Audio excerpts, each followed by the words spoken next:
As you're going through any journey, I would imagine it like a mountain climb. And as you're going up the mountain climb, even though you're slightly sore, the view gets more and more beautiful.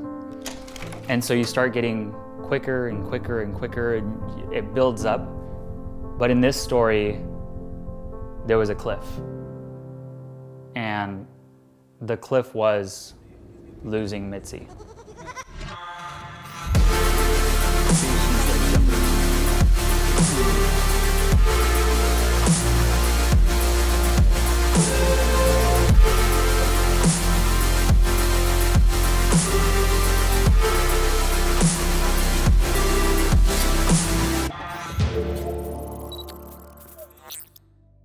Before I met Becca, I made decisions very, I would say a bit more strategic, a bit more, this needs to result to this, and that is why I'm gonna do this.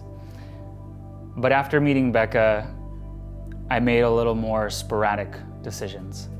A month after I met her, I quit my real estate job. A couple of months after that, we flew to Vegas and went to concerts, and we flew to Costa Rica. And she has this very, if I'm thinking about doing this, I'm already doing this. Becca's trait of just like doing things after just thinking about it has already just like downloaded and processed in my brain. Fast forward 2 years. So Juan, which is a family friend that kind of works and does maintenance and gardening around our yard, oftentimes walks through and goes around the side of the yard, waters some of the plants, just kind of fixes things up around the yard whenever we need help. And there was one day where he kind of came to me and he was like, "Hey Woody, I know a guy that has 2 goats for sale." Immediately, I thought about it in the moment that I would like to say yes, so I already said yes. I was like, we're getting 2 goats. So we set up the day where Juan drove us out in his truck. We were sitting both in the back seat in his pickup truck, and we drove over to a farm just a couple blocks down. We showed up to this farm. It's a nursery in the front side, and in the back side, they have like this small goat pen, maybe a quarter of the size of the one that we built, but with like 10 times the amount of goats that we have.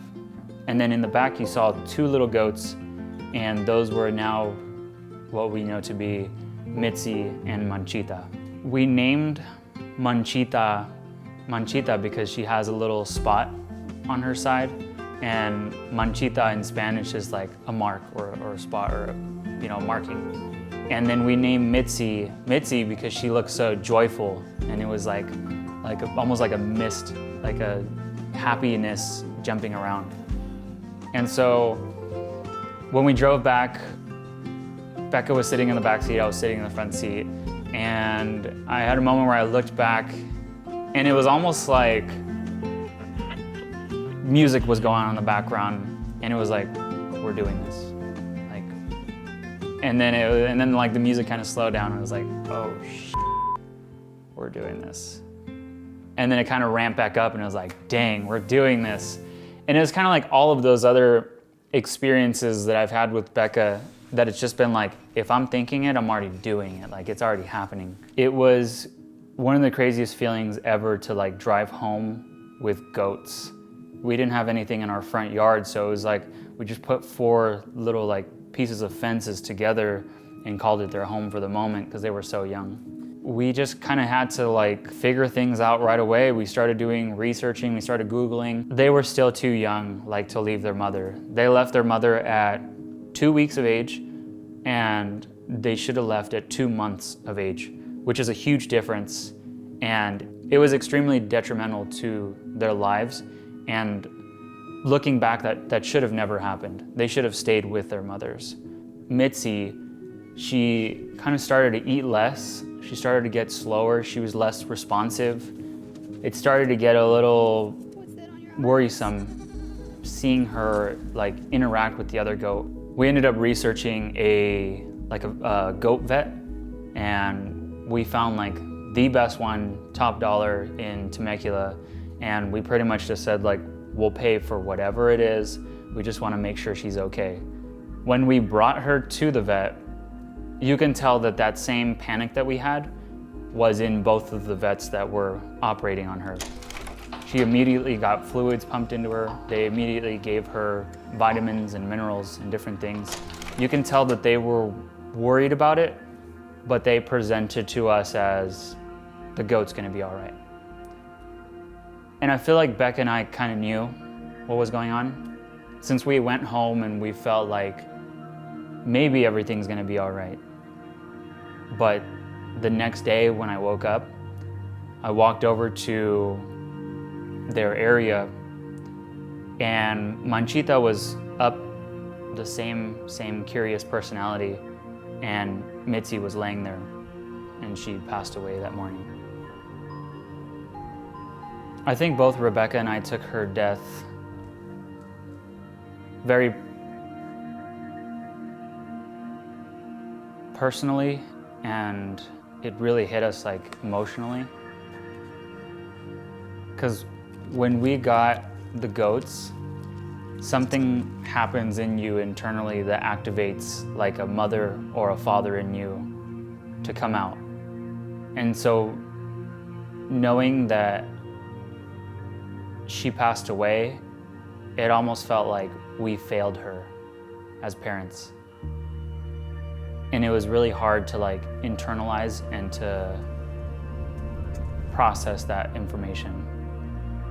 There's an interesting thing that happens when death occurs, and it's the realization that life is also present. And when something like that happens, you really look at your life, you look at the ones that you love and their lives, and in our case, you look at Manchita's life. You look how positive she is, you look at how adventurous she is, you look at how just curious she is, and you're really able to appreciate all those little characteristics. It's almost like Mitzi still lives in Manchita.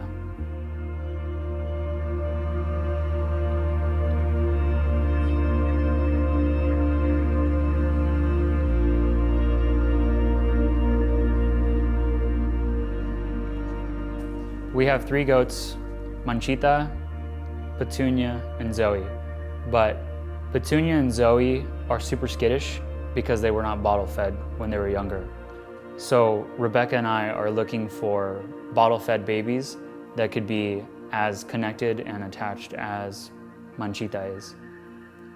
When Becca showed me the listing of the goats that were for sale, it said bottle fed, ready to go home. It was just like, we gotta go check them out. Like, that's the goat I want. When we showed up to the farm to get kimchi, the person that was selling us kimchi, I think she realized that our budget was a little bit lower. So she just said, would you like a free goat? And that's Daisy.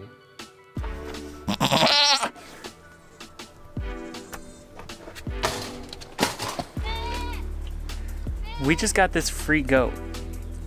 The entire car ride was pretty silent because we realized that, every time we buy an animal, we realize we're taking on an immense amount of responsibility. And when we got home, it was like, okay, we need to figure this out. So today we woke up with 2 different problems. The first one is that we got a baby goat that still needs to be bottle fed. And the second problem we have, which can kind of solve problem number 1, is we have an older goat that needs to be milked, and we've never milked a goat before. We don't have a milking stand, we don't have any of these things, and these are the kind of problems you'd hit when you make impulse decisions on goats. So it's currently 9:30, and we found a really, really awesome goat milking stand. It's like the closest in our area, but it's still 35 minutes away. So we're on our way to go get it.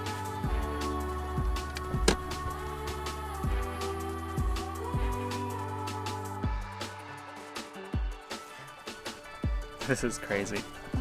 You're milking a goat. I know.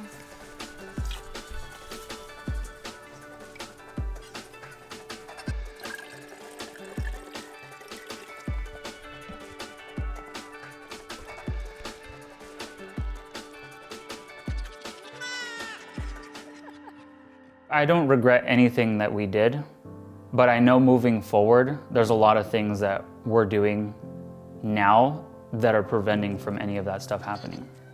Thank you guys so much for watching. Please subscribe, comment, like, turn on that notification bell, and really don't forget to subscribe. I'm gonna keep on saying it because we're gonna be posting videos every single week.